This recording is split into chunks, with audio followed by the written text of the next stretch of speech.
Good evening.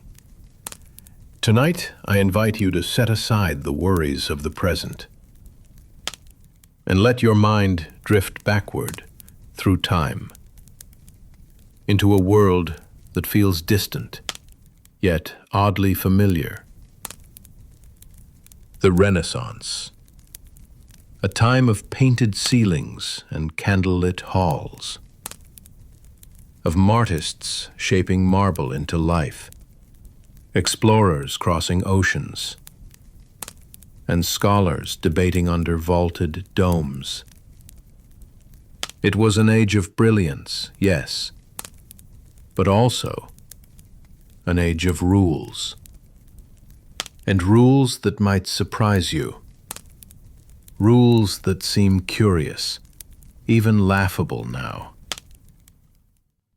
Royal decrees that tried to shape fashion, silence music, or even measure a man's beard for a tax, and vulnerabilities. And so tonight, we wander slowly, gently, into that world. We'll walk through palaces and marketplaces, taverns and quiet streets, to hear the strange commands of kings and queens, and imagine the people who lived beneath them. So close your eyes, if you wish. Feel yourself stepping onto the cobblestones of another century,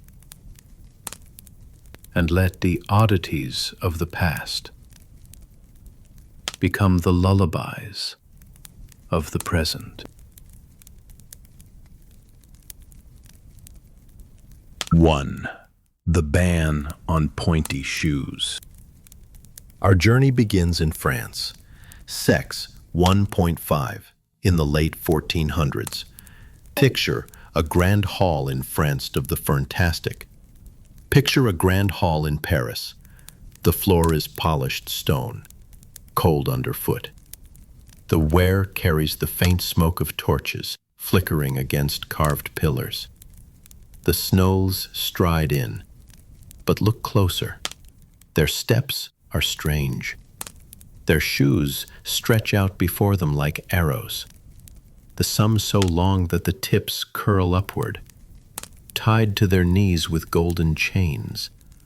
It was the fashion of the day. Long, absurdly pointy shoes, called poulaines. A symbol of wealth, of leisure. For only a man who never needed to walk far could afford shoes impossible for travel. But kings watched this fashion with dismay. Imagine a council of stern advisors whispering to the monarch, "Sire, our nobles stumble like jesters. They turn their feet into weapons of vanity. It is unseemly and dangerous." So the decree was written. Shoes must be shortened. Shoes tripled, clipped. A law against extravagance. One can almost hear the murmurs of protest in the marketplace. A cobbler trimming leather with a sigh, knowing his business was built on fashion. A young noble, embarrassed, walking with suddenly modest feet. The hallways grew quieter after that. They turned about absurd shoes against the floor, faded into memory. And the pointy age was ended by law.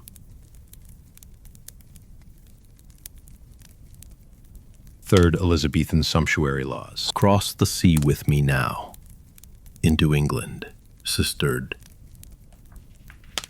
The year is around 1574. The reign of Elizabeth I, a queen of brilliance, adorned in gowns that shimmered with jewels, her neck wrapped in ruffs like lace halos. She loved order, and in her eyes, order extended even to clothing. She issued the Sumptuary laws, strict rules about who could wear what. Imagine walking through the streets of London. A noble strides past, his cloak of velvet trailing, dyed in deep crimson. Behind him, a merchant, wealthy from trade, dares to wear a similar shade. Such boldness was forbidden. Purple, crimson, fine silk, intricate lace. These belonged only to certain classes. One could almost hear the whispers. That man is dressed above his station. He risks not just coin, but punishment. Clothing became a code, a chessboard, where each piece was marked not only by its wealth, but by decree. The sumptuary laws tried to freeze society in fabric, to make ambition visible and punishable. A queen's power stitched into every thread.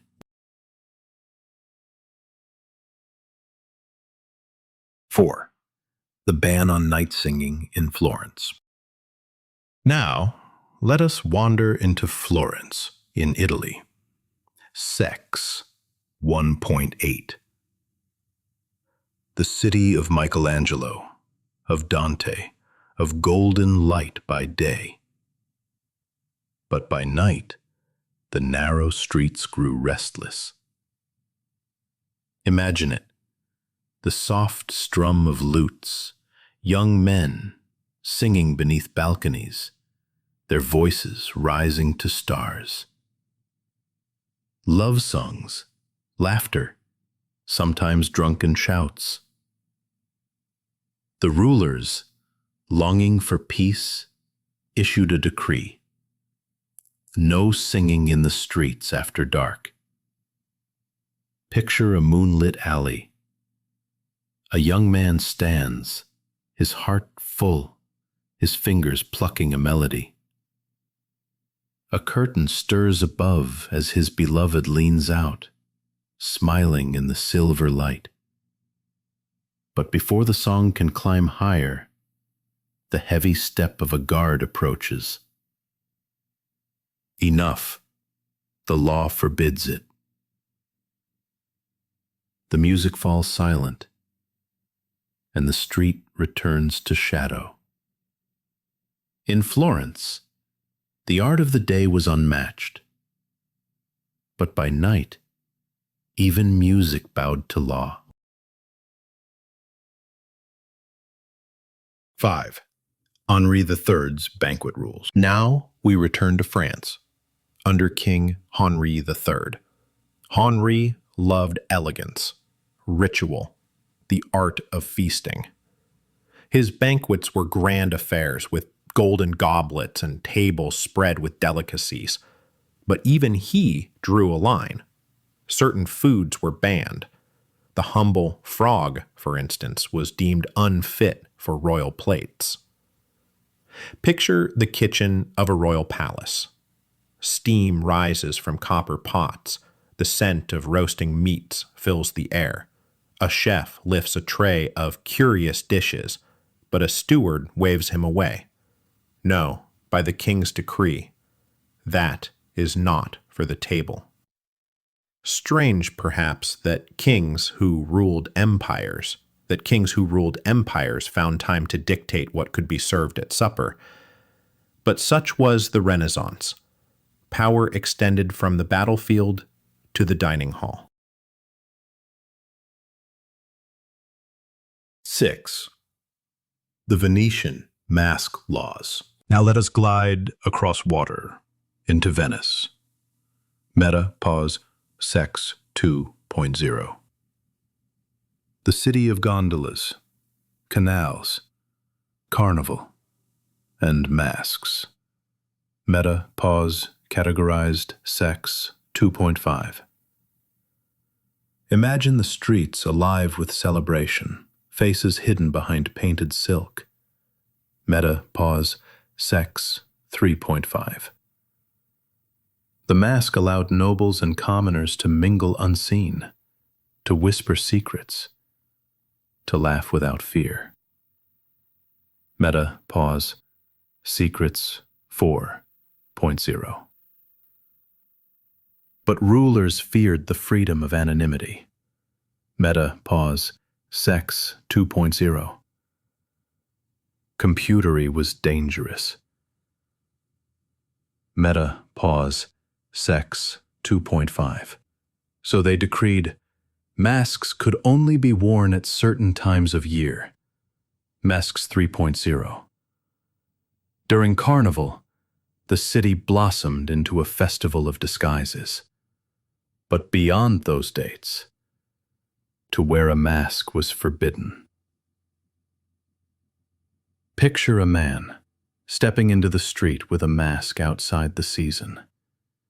His steps echo nervously on the stones. A guard halts him, suspicion heavy in the air. Meta, pause, the mask is pulled away, the freedom stripped. Venice was a city of two faces, one of hidden joy, and one bare to the gaze of power.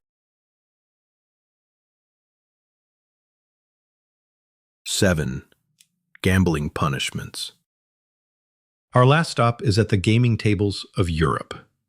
Dice clatter on wood. Cards slip between eager fingers. Gold coins change hands in smoky taverns. Gambling was everywhere. But rulers saw danger in it. Fortunes lost, order disrupted. And so they punished it. So the fines, heavy enough to sting. Others with humiliation. Imagine a man caught too often at the dice. Stripped of dignity. Forced to wear a ridiculous hat with bells, paraded through town while children laughed. The dice rolled not only wealth, but reputation.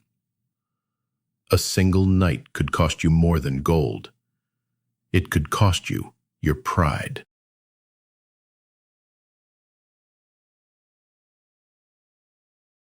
And so, our journey draws to an end. We have walked through halls where shoes grew absurdly long, into squares where beards were taxed like treasure, down English streets where clothing was law, and through Florentine alleys silenced by decree, across Venetian canals alive with masks, and into taverns where dice rolled fortunes and shame. Each law seems strange to us now, but in them we see something eternal. The human attempt to control what cannot truly be controlled. Vanity, ambition, desire, joy. None can be contained by decree. Yet tonight, as the kings and queens retreat into their palaces, and their laws fade into the silence of history, let us rest. Close your eyes. Breathe slowly. May your night be peaceful. May your dreams be free of taxes and decrees, and may you drift softly as time itself carries you into sleep. Good night.